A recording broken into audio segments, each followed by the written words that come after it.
اور شادیوں میں تو ویڈیوگرافی ایسی عام ہو گئی کہ اسے لوگ گناہ ہی نہیں سمجھتے معذاللہ، جبکہ تصویر کھینچنا اتنا بڑا گناہ ہے۔ حدیث پاک میں ہے ان اشد الناس عذابا یوم القیامت المصورون، کل قیامت کے دن سب سے سخت عذاب تصویر کھینچنے اور کھنچانے والے کے اوپر ہوگا، تصویر بنانے اور بنوانے والے کے اوپر۔ ایک نہیں سینکڑوں حدیثیں ہیں تصویر کی حرمت کے تعلق سے۔ اب تصویر دستی ہو یا عکسی ہو، ٹھہری ہوئی ہو یا چلتی پھرتی ہو، حرام ہے۔ اور اس کی حرمت تو حدیث پاک میں۔ اچھا، لوگوں کا بھی بڑا عجب چلن چل پڑا ہے کہ تصویر کو جواز کے پردے میں یا جواز کا لباس پہنانے کے لیے دلائل بھی ایسے پیش کرتے، فلاں حضرت تو آتے ہیں، فلاں حضرت تو آتے ہیں، فلاں مولوی صاحب تو آتے ہیں، فلاں امام صاحب تو کھنچاتے ہیں۔ یہ دلیل نہیں ہے۔ ہم تصویر کی حرمت پر حدیث پڑھ رہے ہیں۔ اگر آپ کہیں تو میں ایک نہیں کئی حدیثیں سنا دوں گا تصویر کی حرمت پر۔ جو جائز کہتے ہیں وہ تصویر کے جواز پر ایک حدیث پڑھ کے سنا دیں۔ میں کم سے کم 10 حدیثیں سنا دوں گا انشاءاللہ۔ جو جائز کہتے ہیں وہ صرف ایک حدیث سنا دے کہ جائز ہے کہیں جواز کی۔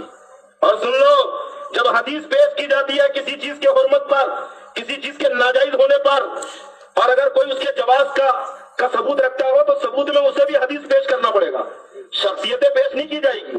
حدیث کے مقابلے میں اماموں کا قول نہیں چلتا ہے، حدیثوں کے مقابلے میں بزرگوں کا قول نہیں چلتا ہے، حدیثوں کے مقابلے میں کسی عالم کا قول یا فعل نہیں چلتا ہے۔ حدیث کے مقابلے میں تو آپ کو بھی حدیث لانا پڑے گا، اور پھر اس میں بھی یہ ہوگا کہ کس کی حدیث ہے نا سند کے اعتبار سے مقام صحت کو پہنچی ہے، کس حدیث سے استنباط کیا جائے گا، استدلال کیا جائے گا۔ یہ اصول حدیث ہے۔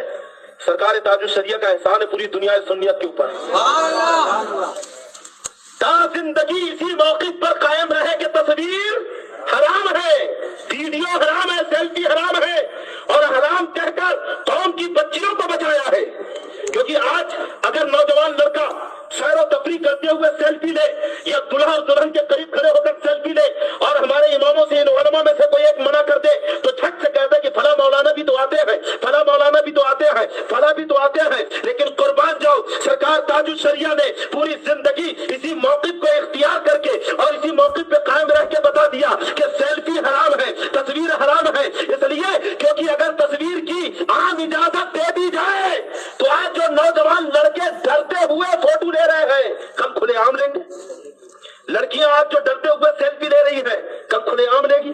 کچھ تو ڈر باقی ہے کہ ہم حرام کام کر رہے ہیں، ورنہ دیکھو بچیوں کو کئی اینگل سے اپنی سیلفی لے کر سہیلیوں کو بھیجتی ہے اور سہیلیاں اپنے دوستوں کو بھیجتی ہیں۔ سمجھ رہے ہیں؟